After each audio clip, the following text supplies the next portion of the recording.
ನಮಸ್ಕಾರ ಫ್ರೆಂಡ್ಸ್, ಇವತ್ತಿನ ವಿಡಿಯೋದಲ್ಲಿ ತುಂಬಾ ಸುಲಭವಾಗಿ ಟೇಸ್ಟಿಯಾಗಿ ಚಿಕನ್ ಬಿರಿಯಾನಿ ರೆಸಿಪಿಯನ್ನು ಮಾಡೋಣ.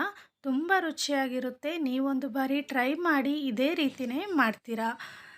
ಇನ್ನೂ ಯಾರು ನಮ್ಮ ಚಾನಲನ್ನು ಸಬ್ಸ್ಕ್ರೈಬ್ ಆಗಿಲ್ವೋ ಪ್ಲೀಸ್ ಸಬ್ಸ್ಕ್ರೈಬ್ ಆಗಿ ಈ ವಿಡಿಯೋನ ಪೂರ್ತಿಯಾಗಿ ನೋಡಿ ನಿಮ್ಮ ಫ್ರೆಂಡ್ಸ್ ಮತ್ತು ಫ್ಯಾಮಿಲಿಗೆ ಶೇರ್ ಮಾಡಿ. ಫ್ರೆಂಡ್ಸ್, ಈಗ ಯಾವ ರೀತಿ ಮಾಡೋದಂತ ನೋಡೋಣ ಬನ್ನಿ. ನೋಡಿ, ನಾನಿಲ್ಲಿ ಒಂದು ಅರ್ಧ ಕೆ ಜಿಯಷ್ಟು ಚಿಕನನ್ನು ತೊಳೆದ್ಬಿಟ್ಟು ಇಟ್ಕೊಂಡಿದ್ದೀನಿ. ಈಗ ಒಂದು ಮುಷ್ಟಿಯಷ್ಟು ನಾನು ಪುದೀನ ಸೊಪ್ಪು, ಕೊತ್ತಂಬರಿ ಸೊಪ್ಪು ಮತ್ತು ಖಾರಕ್ಕೆ ಬೇಕಾದಷ್ಟು ಹಸಿಮೆಣಸಿನಕಾಯನ್ನು ತಗೊಂಡಿದ್ದೀನಿ. ಇದನ್ನು ಇವಾಗ ವಾಶ್ ಮಾಡ್ಕೋಬೇಕು.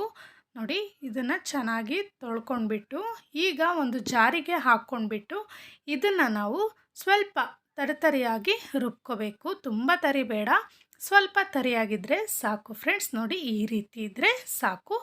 ಈಗ ಇದನ್ನು ಒಂದು ಸೈಡಿಗೆ ಇಟ್ಕೊಂಡು ನಾನಿಲ್ಲಿ 3 ಗ್ಲಾಸಷ್ಟು ಅಕ್ಕಿಯನ್ನು ತಗೊಂಡಿದ್ದೀನಿ. ನಮ್ಮ ಮನೆಯಲ್ಲಿ ಬಳಸುವಂಥ ಅಕ್ಕಿಯನ್ನೇ ನಾನು ತಗೊಂಡಿದ್ದೀನಿ ಫ್ರೆಂಡ್ಸ್. ನೀವು ಕೂಡ ಯಾವ ಅಕ್ಕಿಯಲ್ಲಾದರೂ ಮಾಡ್ಕೋಬೋದು. ಇದನ್ನು ಕೂಡ ನಾನು ಅಕ್ಕಿನ ಒಂದು 2-3 ಬಾರಿ ತೊಳೆದ್ಬಿಟ್ಟು ನೀರನ್ನು ಹಾಕಿ ಒಂದು 10 ನಿಮಿಷ ನೆನೆಯೋದಕ್ಕೆ ಇಡ್ತೀನಿ. ಈಗ ಗ್ಯಾಸ್ ಮೇಲೆ ಒಂದು ಕುಕ್ಕರನ್ನು ಇಟ್ಬಿಟ್ಟು ಒಂದು 3-4 ಟೇಬಲ್ ಸ್ಪೂನಷ್ಟು ಎಣ್ಣೆಯನ್ನು ಹಾಕಿದ್ದೀನಿ ಮತ್ತು ಬಿರಿಯಾನಿ ಸ್ಪೈಸಸನ್ನು ಹಾಕಿದ್ದೀನಿ. 2 ಈರುಳ್ಳಿಯನ್ನು ಕಟ್ ಮಾಡಿ ಹಾಕ್ಕೊಂಡಿದ್ದೀನಿ. ಈರುಳ್ಳಿ ಚೆನ್ನಾಗಿ ಫ್ರೈ ಆಗಬೇಕು ಫ್ರೆಂಡ್ಸ್. ನೋಡಿ, ಈ ರೀತಿ ಈರುಳ್ಳಿ ಫ್ರೈ ಆದ ನಂತರ ಇದಕ್ಕೆ 2 ಟೇಬಲ್ ಸ್ಪೂನಷ್ಟು ಶುಂಠಿ ಬೆಳ್ಳುಳ್ಳಿ ಪೇಸ್ಟನ್ನು ಹಾಕಬೇಕು. ಶುಂಠಿ ಬೆಳ್ಳುಳ್ಳಿ ಪೇಸ್ಟ್ ಹಾಕಿದ್ಮೇಲೆ ಹಸಿ ವಾಸನೆ ಹೋಗೋವರೆಗೂ ಫ್ರೈ ಮಾಡ್ಕೋಬೇಕು. ಶುಂಠಿ ಬೆಳ್ಳುಳ್ಳಿ ಪೇಸ್ಟ್ ಹಸಿ ವಾಸನೆ ಹೋದ ನಂತರ ಇದಕ್ಕೆ ನಾವು ಆವಾಗಲೇ ಪೇಸ್ಟ್ ಮಾಡಿ ಇಟ್ಕೊಂಡಿದ್ವಲ್ಲ ಹಸಿಮೆಣಸಿನಕಾಯಿ ಮತ್ತು ಕೊತ್ತಂಬರಿ ಸೊಪ್ಪು, ಪುದೀನ ಸೊಪ್ಪು, ಆ ಪೇಸ್ಟನ್ನು ಈಗ ಹಾಕೋಣ ಫ್ರೆಂಡ್ಸ್. ಹಾಕಿಬಿಟ್ಟು ಇದು ಕೂಡ ಹಸಿ ವಾಸನೆ ಹೋಗೋವರೆಗೂ ಫ್ರೈ ಮಾಡ್ಕೋಬೇಕು. ಹಸಿ ವಾಸನೆ ಹೋದ ನಂತರ ಇದಕ್ಕೆ 2 ಟೇಬಲ್ ಸ್ಪೂನಷ್ಟು ಧನಿಯಾ ಪುಡಿ, 1 ಟೇಬಲ್ ಸ್ಪೂನಷ್ಟು ಚಿಕನ್ ಬಿರಿಯಾನಿ ಮಸಾಲ, 1/4 ಟೇಬಲ್ ಸ್ಪೂನಷ್ಟು ಗರಂ ಮಸಾಲ, 1/4 ಟೇಬಲ್ ಸ್ಪೂನಷ್ಟು ಅರಿಶಿಣ ಮತ್ತು ಉಪ್ಪನ್ನು ಹಾಕಿದ್ದೀನಿ. ಹಾಕಿಬಿಟ್ಟು ಚೆನ್ನಾಗಿ ಇದನ್ನು ಮಿಕ್ಸ್ ಮಾಡ್ಕೋಬೇಕು.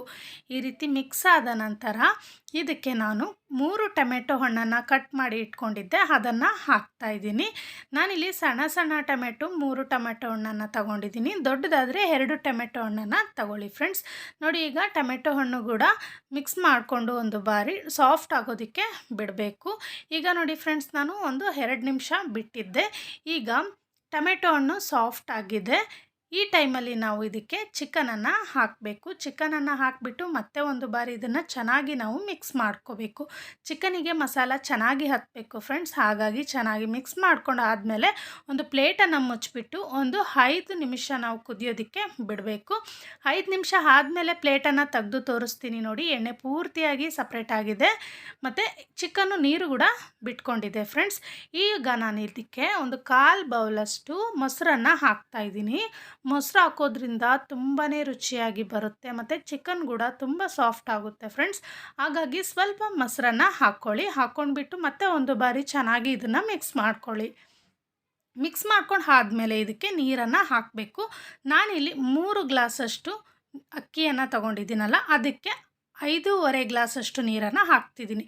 1 ಗ್ಲಾಸಿಗೆ 2 ಗ್ಲಾಸಷ್ಟು ನೀರನ್ನು ಹಾಕಬೇಕು ಫ್ರೆಂಡ್ಸ್. ಹಾಗಾಗಿ ನಾನು 3 ಗ್ಲಾಸಿಗೆ 5.5 ಗ್ಲಾಸಷ್ಟು ನೀರನ್ನು ಹಾಕ್ಕೊಂಡಿದ್ದೀನಿ. ಒಂದು ಅರ್ಧ ಗ್ಲಾಸ್ ಕಡಿಮೆನೇ ಹಾಕ್ಕೊತೀನಿ ಫ್ರೆಂಡ್ಸ್, ನಾನು ಯಾವುದೇ ರೈಸ್ ಬಾತ್ ಮಾಡಿದ್ರೂ. ಈಗ ನೋಡಿ, ಇಷ್ಟನ್ನು ಹಾಕಿಬಿಟ್ಟು ರುಚಿ ನೋಡ್ಕೊಳ್ಳಿ. ಉಪ್ಪು ಕಡಿಮೆ ಇದ್ದರೆ ಉಪ್ಪನ್ನು ಆ್ಯಡ್ ಮಾಡ್ಕೊಳ್ಳಿ. ಉಪ್ಪನ್ನು ಹಾಕ್ಕೊಂಡ್ಬಿಟ್ಟು ಚೆನ್ನಾಗಿ ಮಿಕ್ಸ್ ಮಾಡಿ ನೀರನ್ನು ಕುದಿಯೋದಕ್ಕೆ ಬಿಡಿ ಫ್ರೆಂಡ್ಸ್. ನೀರು ನೋಡಿ, ಈಗ ಚೆನ್ನಾಗಿ ಕುದಿಯುವ ಟೈಮಲ್ಲಿ ನಾವು ನೆನೆಸಿ ಇಟ್ಕೊಂಡಿರುವಂಥ ಅಕ್ಕಿಯನ್ನು ಹಾಕ್ಕೋಬೇಕು. ಅಕ್ಕಿಯನ್ನು ಹಾಕ್ಕೊಂಡು ಮತ್ತೆ ಒಂದು ಬಾರಿ ಚೆನ್ನಾಗಿ ಇದನ್ನು ಮಿಕ್ಸ್ ಮಾಡಿಕೊಂಡು ಅರ್ಧದಷ್ಟು ಅಕ್ಕಿ ಬೇಯೋವರೆಗೂ ನಾವು ಬಿಡಬೇಕು. ನೋಡಿ ಫ್ರೆಂಡ್ಸ್, ಈಗ ಅರ್ಧದಷ್ಟು ಅಕ್ಕಿ ಬೆಂದಿದೆ. ಈಗ ಇದಕ್ಕೆ ಒಂದು ಅರ್ಧ ಹೋಳು ನಿಂಬೆಹಣ್ಣನ್ನು ಹಿಂಡಿಬಿಟ್ಟು ರಸವನ್ನು ಹಾಕಬೇಕು. ನೋಡಿ, ಈ ರೀತಿ ರಸವನ್ನು ಹಾಕ್ಕೊಂಡಾದ್ಮೇಲೆ ಮತ್ತೆ ಒಂದು ಬಾರಿ ಇದನ್ನು ಮಿಕ್ಸ್ ಮಾಡಿಬಿಟ್ಟು ಕುಕ್ಕರ್ ಕ್ಯಾಪನ್ನು ಮುಚ್ಚಿಬಿಟ್ಟು 2 ವಿಸಿಲ್ ಹಾಕ್ಸ್ಕೋಬೇಕು. 2 ವಿಸಿಲ್ ಆದ ನಂತರ ಗ್ಯಾಸನ್ನು ಆಫ್ ಮಾಡಿಕೊಂಡು ಕುಕ್ಕರಿನ ಗಾಳಿ ಪೂರ್ತಿಯಾಗಿ ಹೋಗೋದಕ್ಕೆ ಬಿಡಬೇಕು ಫ್ರೆಂಡ್ಸ್. ನೋಡಿ ಪೂರ್ತಿಯಾಗಿ ಈಗ ಕುಕ್ಕರಿನ ಗಾಳಿ ಹೋದ ನಂತರ ನಾನು ಕ್ಯಾಪನ್ನು ತೆಗಿತಾ ಇದ್ದೀನಿ. ಈಗ ಇದನ್ನು ಚೆನ್ನಾಗಿ ನಾವು ಮಿಕ್ಸ್ ಮಾಡ್ಕೊಂಬಿಡೋಣ ಫ್ರೆಂಡ್ಸ್. ನೋಡಿ ಈ ರೀತಿ ಮಿಕ್ಸ್ ಮಾಡ್ಕೊತಿದ್ರೇ ನಿಮಗೆ ಗೊತ್ತಾಗುತ್ತೆ ಎಷ್ಟು ಉದುರುದ್ರಾಗಿ ಎಷ್ಟು ಪರ್ಫೆಕ್ಟಾಗಿ ಬಂದಿದೆ ಅಂತ ಅಂದ್ಬಿಟ್ಟು. ತುಂಬಾ ರುಚಿಯಾಗಿರುತ್ತೆ. ನೀವು ಒಂದು ಬಾರಿ ಟ್ರೈ ಮಾಡಿ ನೋಡಿ. ಈ ಬಿಸಿಲಿಗಂತೂ ತುಂಬ ಮಸಾಲ ತಿನ್ನೋ ಬದಲಾಗಿ ಈ ರೀತಿ ಮಾಡಿಕೊಂಡ್ರೆ ಅಸಿಡಿಟಿನೂ ಕೂಡ ಆಗೋದಿಲ್ಲ. ತುಂಬಾ ಚೆನ್ನಾಗಿ ಇರುತ್ತೆ. ಈ ವಿಡಿಯೋ ನಿಮ್ಗೆ ಇಷ್ಟ ಆಗಿದ್ದರೆ ಪ್ಲೀಸ್ ಲೈಕ್ ಮಾಡಿ, ಕಾಮೆಂಟ್ ಮಾಡಿ, ಶೇರ್ ಮಾಡಿ. ನಮ್ಮ ಚಾನಲನ್ನು ಸಬ್ಸ್ಕ್ರೈಬ್ ಆಗಿ ಪಕ್ಕದಲ್ಲಿರುವಂಥ ಬೆಲ್ ಬಟನನ್ನು ಪ್ರೆಸ್ ಮಾಡಿ ಹಾಲ್ ಅನ್ನೋ ಆಪ್ಷನನ್ನು ಒತ್ತಿದ್ರೆ ನಾನು ಮಾಡುವಂಥ ವಿಡಿಯೋ ನೋಟಿಫಿಕೇಷನ್ ಮೊದಲು ನಿಮಗೆ ಬರುತ್ತೆ. ಹಾಗಾಗಿ ನಾನು ವಿಡಿಯೋ ಹಾಕಿದ ತಕ್ಷಣ ನೀವು ನನ್ನ ವಿಡಿಯೋನ ನೋಡ್ಬೋದು ಫ್ರೆಂಡ್ಸ್. ಇನ್ನೊಂದು ಇಂಟ್ರೆಸ್ಟ್ ಆಗಿರುವಂಥ ವಿಡಿಯೋದೊಂದಿಗೆ ಬರುತ್ತೇನೆ. Keep watching. Thank you. Bye bye.